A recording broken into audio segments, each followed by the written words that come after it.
هنا صوت المنتدى. صوت المنتدى بث إذاعي يأتيكم يومي الأربعاء والسبت من كل أسبوع، ومن الساعة 8 إلى 9 مساء أيام الأربعاء، ومن 9 إلى 10 مساء أيام السبت بتوقيت إريتريا.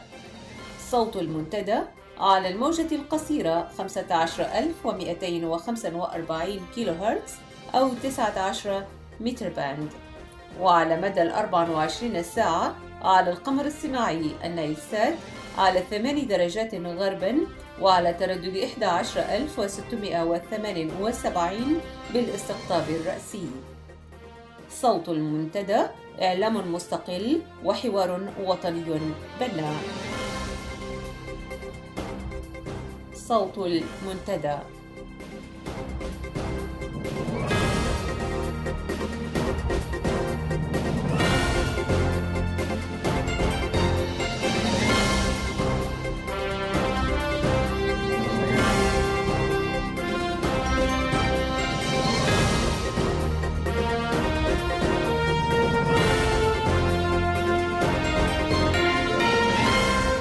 أعزائي المستمعين، مساء الخير وأهلا ومرحبا بكم في صوت المنتدى. أنا أمال علي أحييكم برفقة زميلي جمال عثمان حمد وزملائي في الإذاعة، ونرحب بكم في هذا المساء 27 من ديسمبر.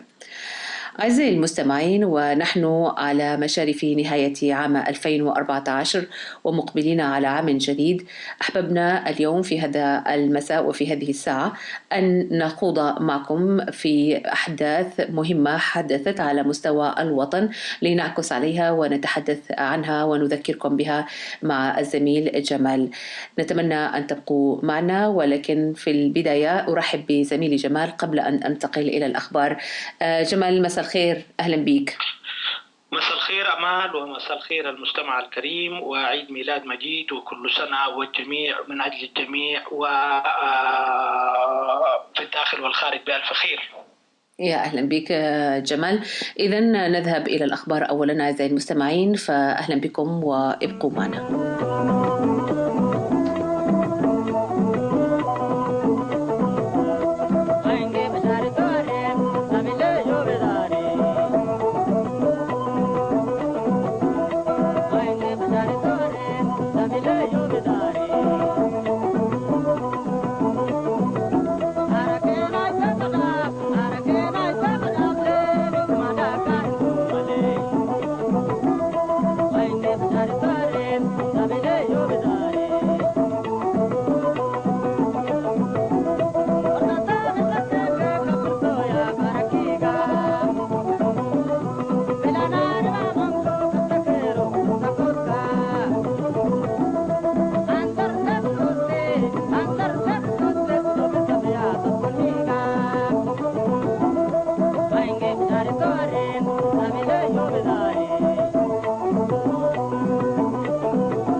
صوت المنتدى. في نشرة هذا المساء: غرق 15 من الشباب في نهر عطبرة بالسودان، ونحو 500 امرأة عرضة للاختطاف. الكشف عن مذبحة تطال 13 من الأطفال داخل البلاد. حملات تعبئة سياسية عن الدستور لقوات الدفاع الإريترية، ووفاة العقيد تسفاي برهي في سجنه وفي ظروف غامضة.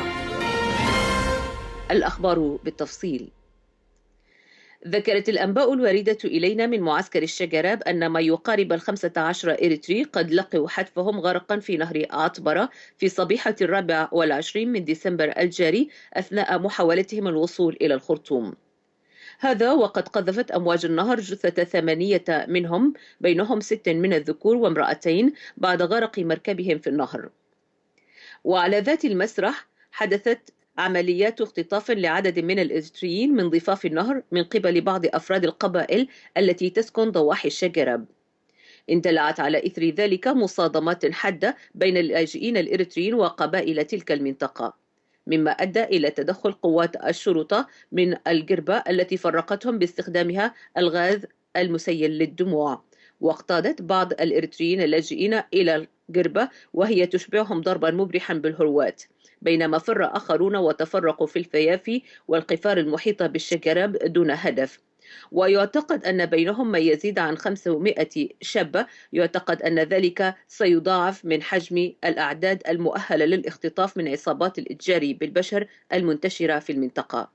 هذا ويناشد اللاجئون الإريتريون المنظمات المعنية والمجتمع الدولي بالتدخل السريع ومنع حدوث كوارث أخرى تؤدي بحياة من تبقى. وعلى صعيد مشابه، أورد موقع عوات الإلكتروني خبرا عن مقتل 13 من الأطفال وهم في طريقهم إلى السودان. وذكر الموقع أن عملية القتل هذه، والتي هي مجزرة حقيقية، تمت في سبتمبر الماضي بالقرب من قرورة على الحدود الإريترية السودانية. وكشف الموقع مفصلا أن القتلى، وهم 7 ذكور و6 إناث، قتلوا جميعا رميا بالرصاص أثناء محاولتهم الهرب، وبين القتلى 3 شقيقات أعمارهن 13 16 و18 عاما، وهن بنات مناضل ومناضلة في الجبهة الشعبية لتحرير إريتريا. والأب الملكوم تسفا حاجوس، وهو ضابط في الجيش من معاقي حرب التحرير، كان يتردد إلى مراكز الشرطة ومكاتب وكالة الأمن القومي والسجون والمستشفيات بحثا عن بناته المفقودات منذ سبتمبر الماضي. وقد تم إبلاغها الأسبوع الماضي بأن بناته الثلاث تم قتلهن بالرصاص مع 10 آخرين أثناء محاولتهم مغادرة إريتريا بشكل غير قانوني حسب الرواية الحكومية. علمت مصادرنا بأن العقيد تسفاي برهي، أحد المعتقلين على خلفية ارتباطه بعملية فورتو والتي جرت في 21 من يناير من عام 2013، قد وجد ميتا داخل زنزانته في 23 من ديسمبر الجاري في سجن بريما كانتري الذي يقع بضواحي بارونتو. وقد أوضحت مصادرنا بأن العقيد كان عضوا بإدارة الأسلحة الثقيلة 46 لوزارة الدفاع الإريترية، وهو أب ل3 أطفال، وقد فارق الحياة في معتقله الانفرادي المعزول في وقت مبكر من صبيحة الخميس الماضي. هذا ولم تتضح أي معلومات عن أسباب وفاته، ولكن المعلومات الأولية تشير إلى أن العقيد بره كان قد تعرض الأسبوع الماضي أو الذي سبق وفاته إلى موجة من موجات التحقيق التي يرافقها تعذيب جسدي قاس، وقد يكون ذلك له أثر مباشر في الإخلال ببعض وظائفه الجسدية الحيوية، بالإضافة إلى حرمانه من العلاج الطبي والإهمال، مما أدى إلى وفاته في سجنه الانفرادي. هذا ما ترجحه مصادرنا والأوساط الشعبية في مدينة بارونتو. هذا وقد نقلت السلطات جثمان العقيد برهي على عجل إلى مثواه الأخير، ووري الثرى مباشرة دون أي كشف طبي أو تحقيق، فيما يعتقد أنه محاولة لإخفاء آثار التعذيب التي أدت إلى وفاته. انخرطت أعداد من كوادر الجبهة الشعبية للديمقراطية والعدالة للحزب الحاكم منذ 7 من ديسمبر في إجراء دراسات سياسية تعبوية لأفراد من قوات الدفاع الإريترية عن الدستور. وقد أوضحت مصادر المنتدى أن هذه المحاضرات ذات الاتجاه الأحادي والمعتمدة على مبدأ غسيل الأدمغة والتبعية تنظم 3 مرات في الأسبوع، وأن الغاية النهائية ليست واضحة بعد. كما ذكرت مصادرنا أن بعض الأسئلة التي تقدم بها بعض منتسبي قوات الدفاع الإريترية لا تجد في أغلب الأوقات الإجابات الشافية أو المقنعة، حيث تكتفي كوادر الحزب الحاكم بالرد على الأسئلة المحورية المثارة بإطلاق الوعود بإصلاحات قانونية ورسم آمال عريضة وتصوير أحلام وردية لعام 2015. وأضافت مصادرنا بأن هذه الدراسات السياسية التعبوية المكثفة عن الدستور قدمت للقطاعات العسكرية التي تحمل الأرقام 18 27 36 و 74، وأن الجهات المشرفة عليها اختيرت من المكتب المركزي للجبهة الشعبية للديمقراطية والعدالة، أما سائر الألوية العسكرية الأخرى تدار فيها العملية السياسية التعبوية حول الدستور من قبل مسؤولي القطاعات العسكرية. وقد بدأت هذه الحملة التعبوية بالجيش بهدف ترسيخ بعض المفاهيم عبر مؤسسة الأوامر وتأمين كسبها، وذلك تمهيدا لاحتواء ردود الأفعال الشعبية المحتملة حيال تدابير جديدة قد يقدم عليها النظام، خاصة وأن الشعب الإريتري ارتفع معدل وعيه بالمسرحية السمجة والمكررة لأكثر من 23 عاما على مسرح وشعب واحد. ما يجدر ذكر هنا أن سلطات النظام الحاكم اعتادت أن تسوق أحلام ووعود لتحقيق الازدهار نهاية كل عام لا يتحقق منها بل يتحقق نقيضها، ثم تأتي العام الذي يليه لتسويق النعيم والشعب يحصد الجحيم، وذلك رغم ما تبقى فهي في مأمن لأنها أغلقت كل آليات مراقباتها ومحاسبتها. نهاية النشرة.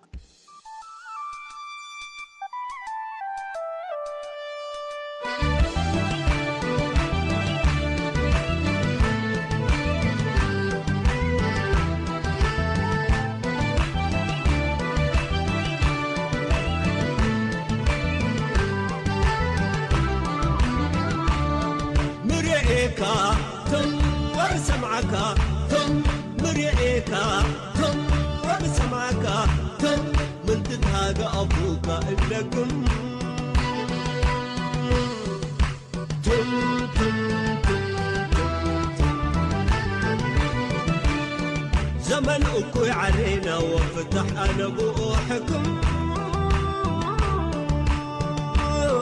وعبايد اللي يهو إيدت أزم وعبايد اللي يهو إيدت أزم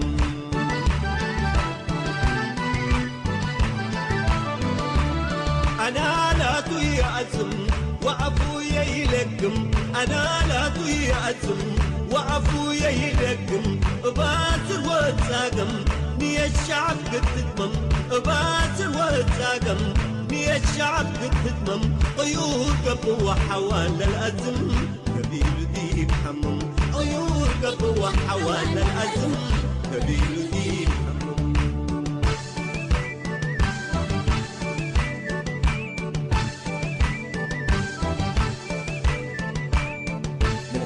الحرب كفينا كفينا ينقب تجارب الحرب كفينا كفينا ينقب تجارب ظلم دي ظلم كفينا كفينا ينقبر دي بحلم سوبوا لك بالكراسي والدلال بالكرسي حلم سوبوا لك الكراسي والدلال بالكرسي حلم سميت وانكري قبيلنا لزلم إريتريا لتألم سميت وانكري قبيلنا لزلم إريتريا لتألم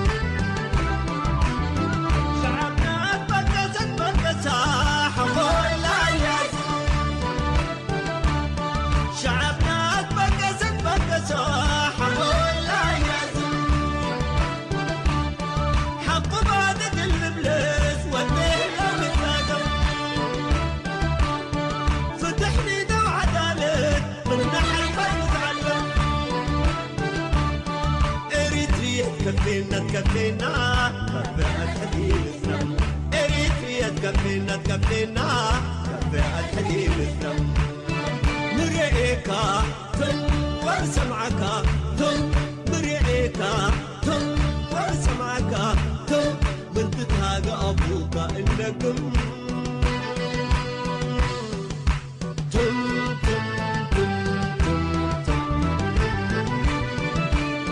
زمن أكوي علينا وفتح أنا بوحكم وعبايد اللي يهو إيتد أزم وعبايد اللي يهو إيتد أزم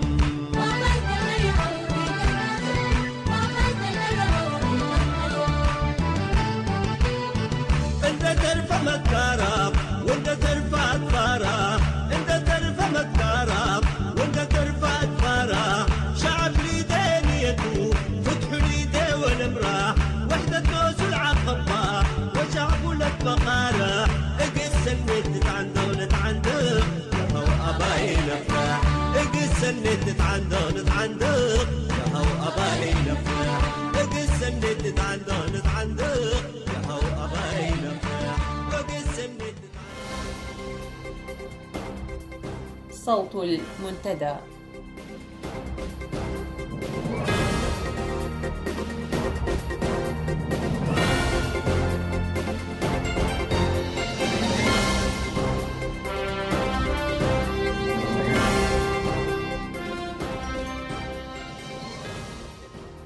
أعزائي المستمعين، كما قلنا لكم أن عام 2014 في نهايته، ونحن اليوم سنقف على أهم أحداث على مستوى الوطن. شهد هذا العام أحداث كثيرة وحافلة على هذا الوطن، وسنبدأ بالحديث عنها مع زميلي جمال.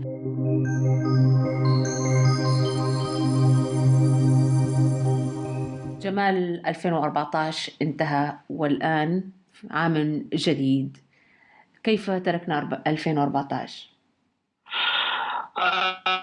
أمال، يعني يمكن القول وبامتياز أنه 2014 كان أو كانت عام إريتري بامتياز على كل الأصعدة الداخلية والخارجية، وقد مرت أحداث سارة وأخرى مأساوية وما أكثرها.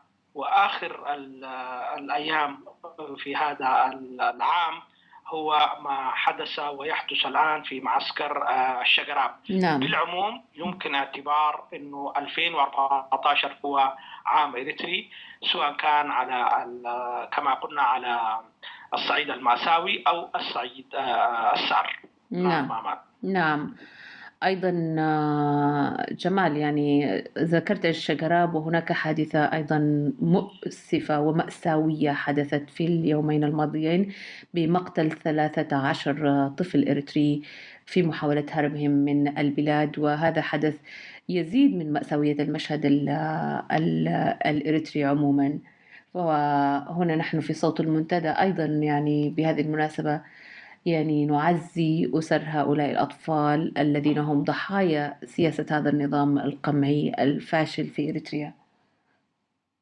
أمال، الأصعب في هذا الموضوع أنه الحدث كان في سبتمبر الماضي ولم يعلن عن هذا الموضوع، ثم إن هناك 3 من الذين توفوا بنات لرجل مناضل ولامرأة مناضلة في الجبهة الشعبية، ولم يبلغوا عن فقدان بناتهم 3 إلا قبل أسبوع أو قبل 10 أيام من الآن. وهذه مأساة كبرى، يعني الجميع يعرف الموت والجميع سيرحل، ولكن أعزاء ولذات أحبابنا أن يموتوا بهذا الشكل، فهذا شيء مأساوي وكبير. نترحم على الأطفال وكل الذين يعني توفوا في هذا العام، ونشد من أزر هذا المناضل وتلك المناضلة القوية إن شاء الله. إن شاء الله. ننتقل إلى المشهد بأوسع أوجهه أو أشكاله. جمال، هناك تحولات كثيرة شهدها العام 2014 على مستوى المشهد السياسي خاصة. نبدأ من المشهد السياسي بتحولاته العسكرية تحديداً. إذا حاولنا أن نركز على المشهد العسكري الأمني، لأنه إريتريا دولة ذات طبيعة أمنية عسكرية، نعم. فنستطيع القول أنه الجرعة العسكرية والقمعية الأمنية زادت الآن، وكان الناس تعتقد أنه العملية التي يقوم بها الفريق فيليبوس من خلال تفكيك يعني مراكز قوى العميد الدموي تخلمنجوس نعم. سوف تؤدي إلى انفراج ما، إلا أنه هذا الأمل خاب، وبدأ المشهد يتكشف عن تركز كل الصلاحيات القمعية في يد الفريق فيليبوس، وبدأ يمارس ذات الممارسات لكن بشكل أكثر تركيزا. وفي نفس الوقت أيضا نشاهد ابتعاد كامل عن المشهد السياسي وغيره، أو من حياة المواطنين أيضا وغيره، للحزب الحاكم، وهو ذو طبيعة مدنية بطبيعة الحال. وبدأت الصورة بتاع السيد فيليبوس هي الأكثر انتشارا. وطبعا فيليبوس لا يتحرك من تلقاء نفسه، فهو يتحرك من خلال علاقة مباشرة مع الرئيس إسياس أفورقي، خاصة وهم من قرية واحدة، وتقريبا الآن هم في تحالف لا ندري إلى أي مدى سيستمر هذا التحالف. نعم. أيضا على هذا المستوى جمال، شهد الوضع الإريتري فقدان عدد أو اختفاء عدد كبير من الجنرالات، يعني بعضهم بالإيقاف والتجميد، بعضهم بالموت في ظروف غامضة، وأيضا ظهور قوى أثارت يعني مخاوف وقلق الإريتريين في الداخل والخارج، وهي قوة الدمحيل، القوات الإثيوبية التي كان لها يعني مشاركة واضحة في عمليات الملاحقة للشباب وعمليات القمع التي يمارسها النظام من خلال ما يسمى بالخدمة الوطنية. جمال. نعم، هذه ليست المرة الأولى التي تستخدم فيها هذه القوى المعارضة والمسلحة والمدربة تدريبا جيدا. هذه القوى بدأت تدخل مباشرة في الشأن الإريتري وبتوجيهات مباشرة من الرئيس إسياس أفورقي والجنرال فيليبوس، وتحاول يعني أن تصنع المشهد السياسي الإريتري مستقبلا، وده شيء جديد. واعتقد انه ما يسمى بالمعارضة الإريترية أو بالمسلحين التجراويين يبتعدون يوما إثر آخر عن الهدف الأساسي الذي يكونوا من أجله، وهو محاربة النظام القائم في أديس أبابا. نعم. عموما هذا الوضع مقلق فعلا، ومقلق على المستوى الإريتري في الداخل، ومستوى علاقة إريتريا أيضا بالمحيط الإقليمي. غياب هذا العدد الكبير من الجنرالات في سنة واحدة مؤشر خطير، وفي نفس الوقت يطرح تساؤل كبير، لأنه بعضهم مات في ظروف أو رحل في ظروف غامضة.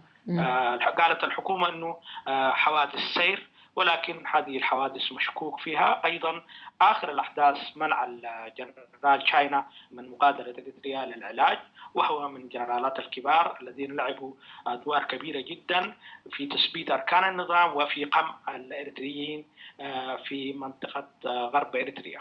نعم. هناك أحداث كثيرة حدثت أيضا على المستوى الداخلي.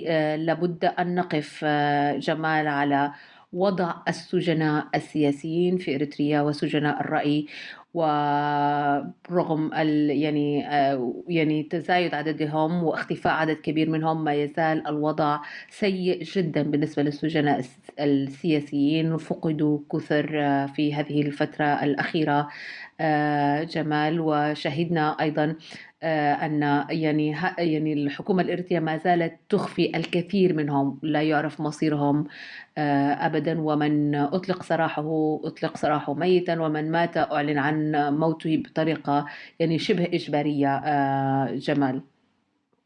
نعم آمال، نذكر هنا مباشرة وفاة عدد من المعتقلين المناضلين الإريتريين، منهم كرار أحمد النور وأحمد فرس وزرء بيدو، وعدد كبير اضطرت الحكومة الإريترية أن تسلم جثامينهم إلى ذويهم، ولكن تمنع إقامة المآتم.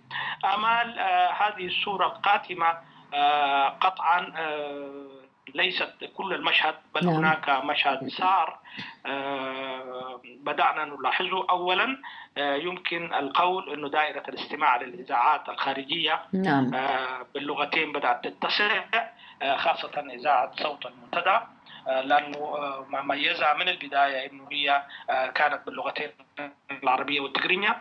أيضا الشيء المهم أيضا أنه تم اختراق للوضع المكفول في إريتريا بإيصال صوت عدد من أعضاء جمعية التحرير عبر صحيفة الجارديان بترتيب وبتنظيم من جهة إريترية سوف يعلن عنها في وقت ما أكيد.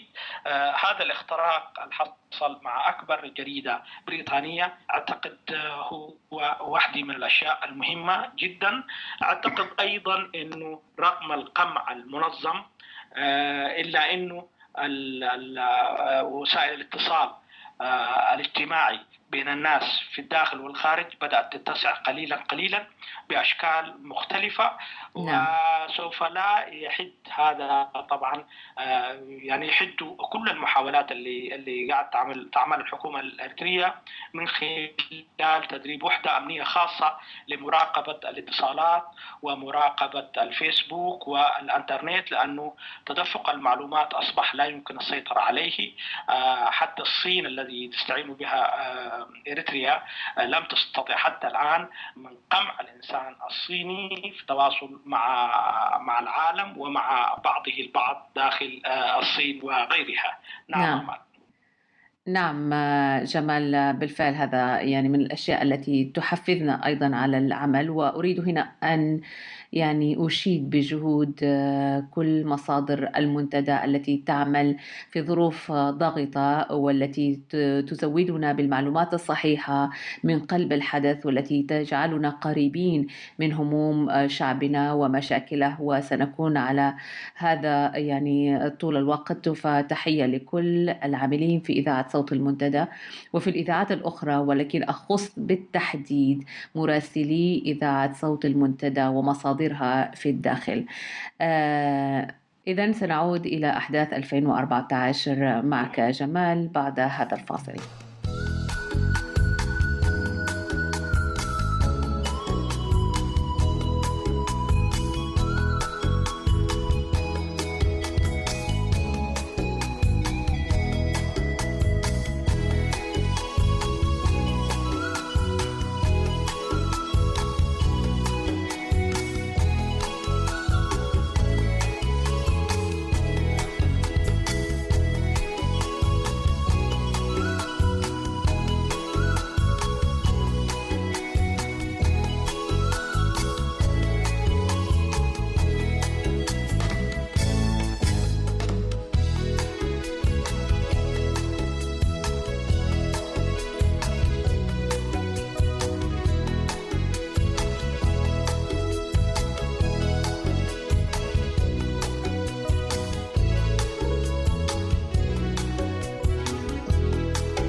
إذا أعزائي المستمعين ما زلنا نتابع معكم رصدنا لأحداث عام 2014 على مستوى الوطن، وكان عاما قاسيا بمعنى الكلمة جمال، حيث شهدنا أزمة اقتصادية عانى منها المواطن الإريتري في الداخل بشكل كبير. من خلال متابعتنا للأحداث هناك نقص في المواد الغذائية بشكل دائم ومستمر، هناك انقطاع مستمر في التيار الكهربائي، هناك نقص في المياه بشكل حاد، يعني حتى مياه الشرب لفترات طويلة، وارتفاع أسعار جنوني بشكل أنهك المواطن بمعنى الكلمة في هذا العام جمال. قطعا أمال، لأنه ما يسمى بالاقتصاد، إذا هذه التسمية صحيحة، يدار من خلال الحزب الحاكم أو شركاته، وشركاته يسيطر عليها عدد قليل من الأفراد اللي ما عندهم أي علاقة بأساليب إدارة الاقتصاد في العالم. نعم. وبالتالي حتى الآن، لا العام الذي ينصرم الآن أو قبله، طرحت فكرة اقتصادية أو أفق اقتصادي أو خطط تنموية معروفة ومحددة، بل الأمزجة بتاع الرئيس والأزلام اللي حواليه وهي التي تتحكم في هذا الأمر. وبالتالي أوريتريا صنفت كواحدة من الدول أو من أسوأ الدول التي لا استثمار فيها، والتنمية البشرية فيها يعني تكاد تكون معدومة، وكذلك الاستثمار زي ما قلنا، وتدفق الأموال والحركة التجارية في الداخل. هذا الوضع من الطبيعي بمكان أن ينعكس على حياة المواطن من خلال عدم وجود الكهرباء والمياه والمواد الغذائية المعروفة التي تأتي عبر المهربين من السودان ومن غيره.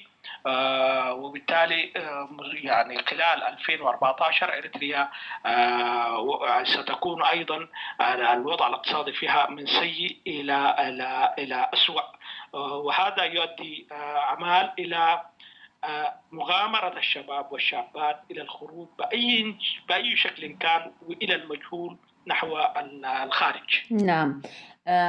طبعا جمال، كلنا تابع أيضا يعني كما قلت يعني خروج الشباب بأعداد هائلة، إلى درجة أنه كان يعبر الحدود يعني بمئات والآلاف من الشباب بشكل شهري. وهذا الرقم المزعج يعني لفت أنظار العالم لشباب يهرب إلى السودان، معسكرات اللجوء في أسوأ أوضاعها، أيضا عندما يعبرون الحدود منها إلى بلدان أخرى بحثا عن يعني ملاجئ أفضل كليبيا وعبر سيناء وغيرها من طرق خطرة، يموتون كما شهدنا وكررنا دائما المشهد المأساوي بموتهم في البحار وعلى أيدي تجار البشر.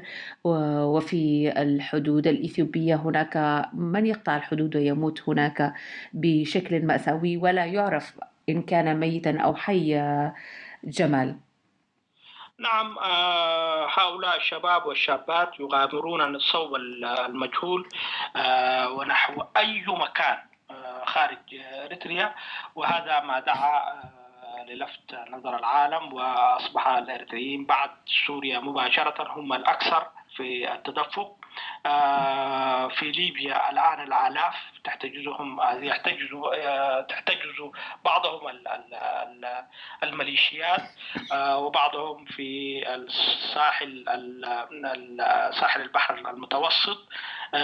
قبل يومين كان في تقرير مطول عن أوضاع الإريتريين في ليبيا، هذا الذي تم كشفه، لكن هناك آخرون مثلا موجودين في الصحراء في الكفرة وغيرها.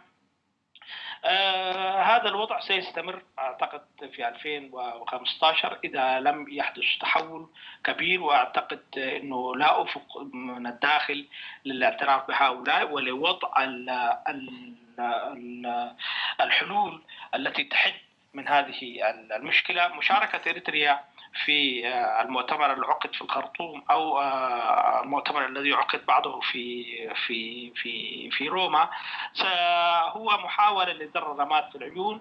وفي الأخير السيد وزير الخارجية يتهم الحقوقيين الإريتريين والمنظمات المدنية الإريترية والعالمية والأوروبية بأنه هي وراء هذه الموجة. فتصوري هذا التفسير الغريب للسيد وزير الخارجية لظاهرة الهجرة واللجوء الإريتري. نعم. وهو رأي الرئيس إسياس أفورقي زمان معروف، قال إنه الكرة المطاطية لو ضربت بها الحيطة حتمشي وحتجيك راجع. وهذا يعني تفسير غريب وعجيب لبلد أو لحكومة فعلا هي يعني غريبة. نعم. عموما الموضوع بدأ يتحرك بقوة الآن على المستوى الخارجي، وستضيق الأنشوطة حول رقبة الرئيس إسياس أفورقي وجماعته من خلال تحريك هذا الملف بقوة في أوروبا. نعم. أوروبا التي سكتت طويلا نعم. سوف لا تسكت بعد الآن، لأنه هي بدأت تهدد أمنيا من خلال شواطئها ومن خلال نعم. مدنها. نعم. نعم. بالتأكيد جمال. أيضا من الأحداث المرتبطة بهذا الموضوع تحديدا كما شهدنا يعني وجود لجنة لتقصي الحقائق مؤخرا ظهرت لرصد الانتهاكات التي تمارس بحق الإنسان الإريتري والشباب من خلال رصد شهادات اللاجئين الإريتريين الذين استطاعوا الوصول إلى مناطق أكثر أمنا الآن، وهي من أهم الإنجازات التي تمت على مستوى العمل المعارض وعلى مستوى الناشطين والحقوقيين ومنظمات المجتمع المدني الإريتري التي قدمت إسهامات ضخمة كأفراد وكمجموعات في هذا المجال، ونتجت عنها هذه اللجنة المهمة التي تسعى إلى توثيق هذه الانتهاكات ومن ثم الأخذ بخطوات جادة على المستوى الدولي تجاه الحكومة الإريترية وهذه الممارسات التي تنتهك بها حقوق الإنسان. وأذكر هنا أنه شهر يناير القادم بعد كم يوم أنه سيكون يوم 30 منه اليوم الأخير لتسلم هذه الشهادات.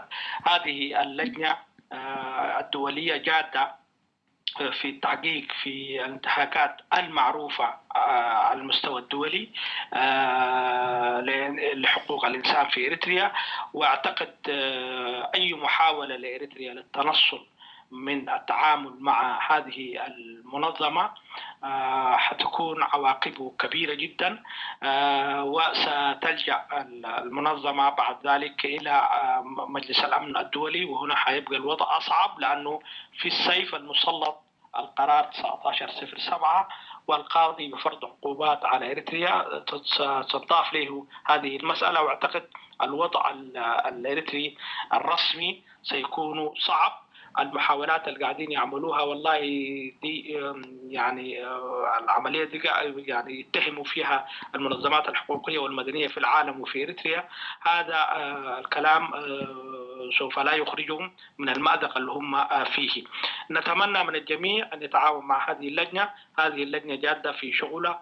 وهنا في أستراليا رئيس اللجنة وهو أستاذ جامعي بدأ الإريتريين اتصالاتهم معه في سبيل إيصال أكبر عدد من التقارير والمعلومات إليه. نعم. أعتقد هذه واحدة من الإنفراجات الكبيرة نعم. والمهمة جدا في التاريخ السياسي الإريتري خلال 20 سنة الماضية. نعم أمال. نعم.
أخيرا، في رصدنا لعام 2014 على مستوى الوطن جمال، يعني عرف عن نظام إريتريا بأنه نظام قد خسر في علاقاته مع الخارج بشكل كبير، وتقريبا علاقته مع كل دول الجوار سيئة إلى حد كبير رغم محاولته التحرك هنا وهناك.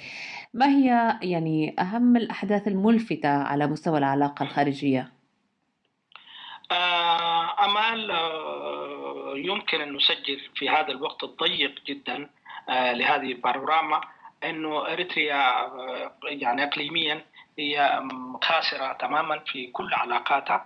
وآخر هذه الأحداث أولا تعقيد الملف الإريتري الإثيوبي بوصول المروحية الإثيوبية ونزولها في إريتريا، واتهام إثيوبيا مباشرة ورسميا إلى إريتريا بخطف الطائرة. ده واحد. اثنين، وزير الخارجية الجيبوتي أعلن قبل فترة قليلة أنه إريتريا ليس عندها استعداد للتفاوض وأن تكون جزء من عملية السلام في المنطقة. وهذا يعني انهاء أو نقطة أخيرة في المساعي التي قامت بها قطر لرأب الصدع بين البلدين. وهذا تطور مهم جدا سينعكس ليس في علاقة إريتريا بجيبوتي ولكن في علاقة إريتريا مع قطر. وطبعا قطر معناه عدد من دول الخليج العربي وغيرها من الدول في المنطقة. أيضا في هذه العجالة يمكن نسجل الزيارة الغامضة اللي قام بها سياسة أفورقي في انتهاك واضح للأراضي السودانية ووصوله إلى قرية من قرى ولاية كسلة وهي قرية الشكرية، واجتماع هناك بعدد من القيادات الولائية والشعبية دون علم السلطات السودانية الرسمية في الخرطوم. هذه التصرفات تسكت عنها دائما الحكومة السودانية، ولكن هذه المرة لا ندري ماذا سيكون رد فعلها. مستوى العالمي إريتريا معروف ملفها ليس جيدا مع الولايات المتحدة الأمريكية ولا مع الدول الأوروبية، وده خلال 2014 أعتقد سيكون له انعكاس من خلال تحريك عدد من الملفات الخاصة بحقوق الإنسان واللجوء وغيرها من الملفات التي سوف تدفع رئيس السياسة أفورقي لمزيد من الجنون والتصرفات الغير محسوبة على حسب علمي. نعم جمال. في ختام هذه البانوراما السريعة جمال، يعني عام 2014 لم يكن عاما جيدا على المستوى الوطني، ويبدو أن عام 2015 سيكون عام أيضا مليء بالتحديات بناء على هذا المشهد العام الذي نراه والذي يتطلب الكثير من الجهد والكثير من العمل، خاصة من القوى التي تعمل على مستوى يعني الطموحات الوطنية للتغيير من الداخل والخارج.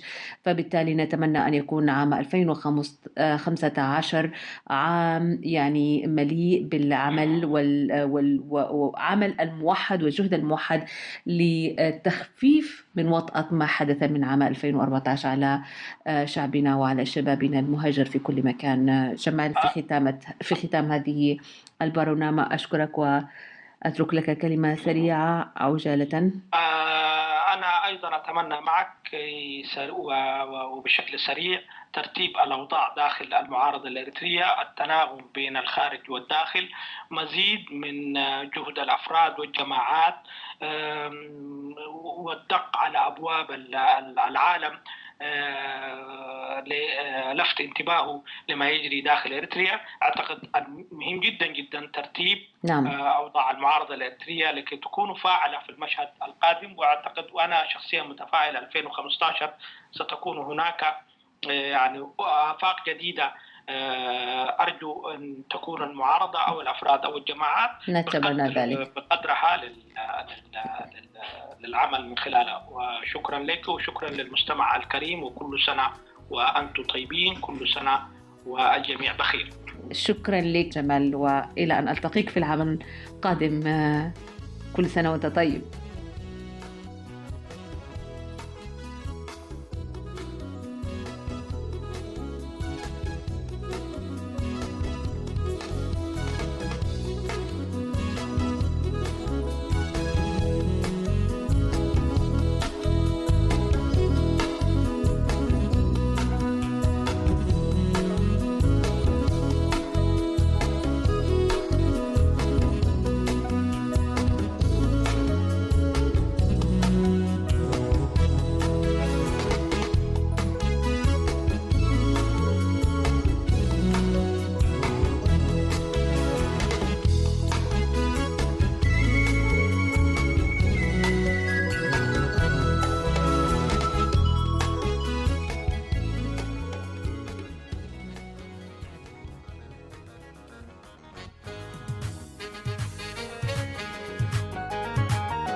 عبر يخارن شقوى اللي عبر خان هبصل من رهوان صغير صغير صغير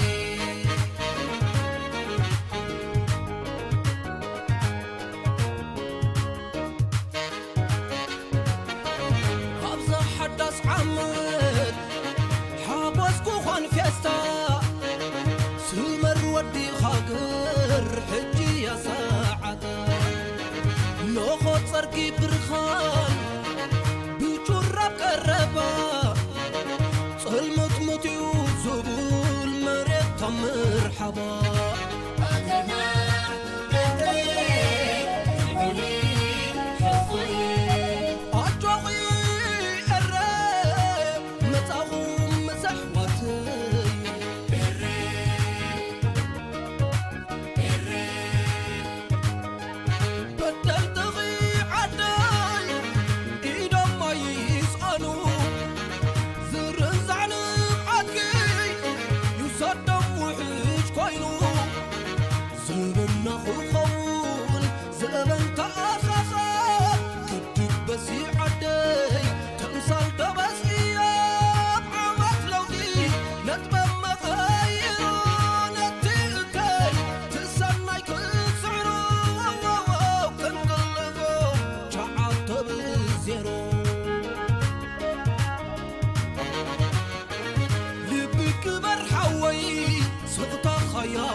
صوت المنتدى. في نشرة هذا المساء: غرق 15 من الشباب في نهر عطبرة بالسودان، ونحو 500 امرأة عرضة للاختطاف. الكشف عن مذبحة تطال 13 من الأطفال داخل البلاد. حملات تعبئة سياسية عن الدستور لقوات الدفاع الإريترية، ووفاة العقيد تسفاي برهي في سجنه وفي ظروف غامضة. الأخبار بالتفصيل. ذكرت الأنباء الواردة إلينا من معسكر الشجراب أن ما يقارب 15 إريتري قد لقوا حتفهم غرقا في نهر عطبرة في صبيحة 24 من ديسمبر الجاري أثناء محاولتهم الوصول إلى الخرطوم.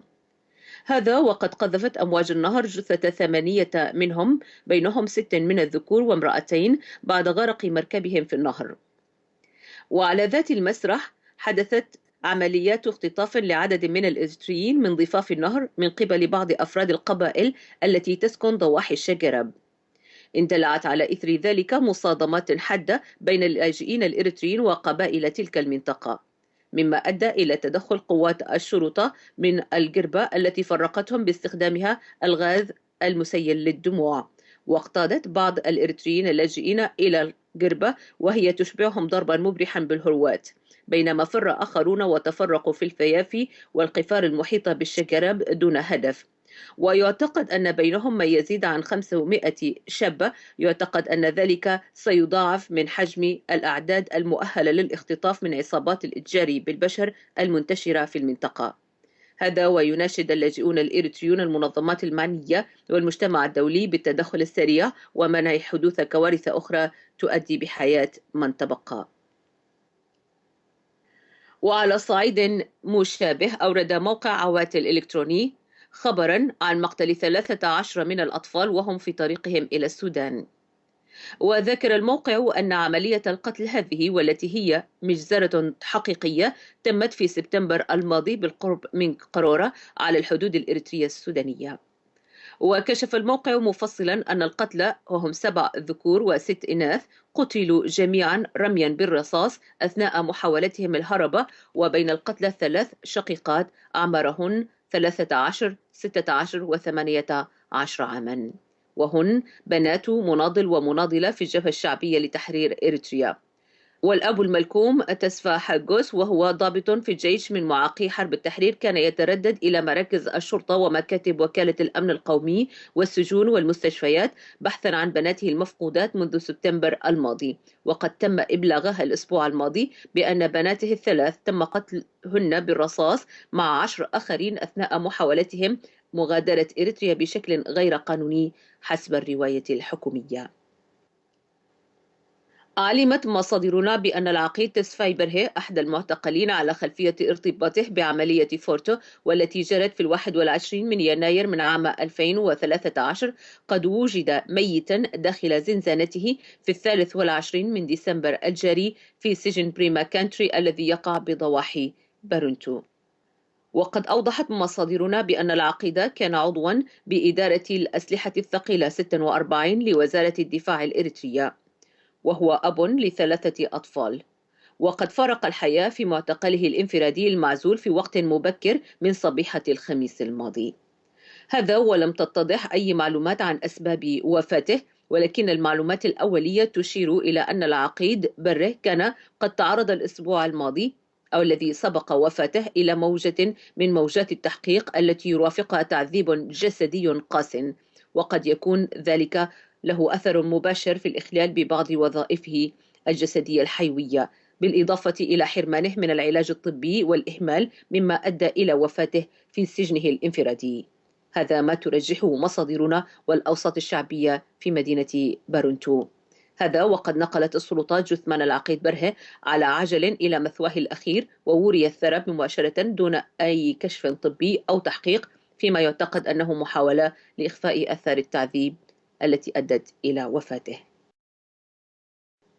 انخرطت أعداد من كوادر الجبهة الشعبية للديمقراطية والعدالة للحزب الحاكم منذ 7 من ديسمبر في إجراء دراسات سياسية تعبوية لأفراد من قوات الدفاع الإريترية عن الدستور.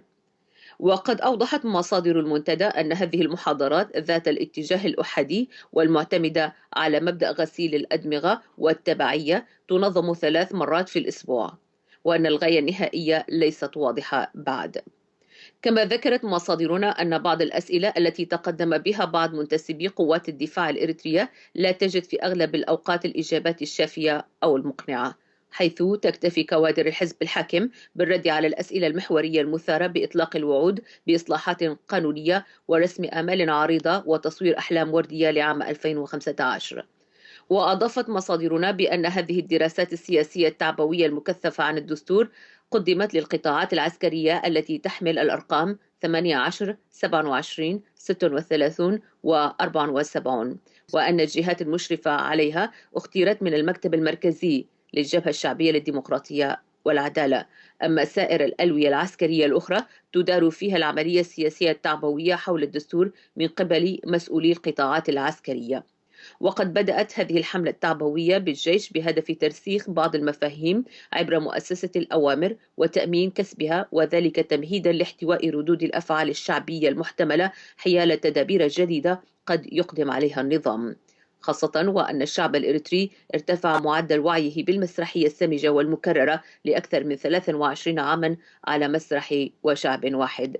ما يجدر ذكر هنا أن سلطات النظام الحاكم اعتادت أن تسوق أحلام ووعود لتحقيق الازدهار نهاية كل عام لا يتحقق منها بل يتحقق نقيضها، ثم تأتي العام الذي يليه لتسويق النعيم والشعب يحصد الجحيم، وذلك رغم ما تبقى فهي في مأمن لأنها أغلقت كل آليات مراقباتها ومحاسبتها. صوت المنتدى. أعزائي المستمعين، بهذا نأتي إلى ختام ساعة المنتدى لهذا المساء. أود في هذه النهاية أن أشكر كل من ساهم في إذاعة صوت المنتدى بقسمها العربي والتجرينية خلال عام من العطاء والجهد في الداخل والخارج، وأخص بالذكر زملائي في القسم العربي صلاح الزين، يوسف بوليسي، أستاذ محمد علي موسى، جمال عثمان حمد، وعلى رأس القائمة مدير القسم الأستاذ أحمد القيسي. وإلى أن نلقاكم في العام القادم، كل عام وأنتم بخير.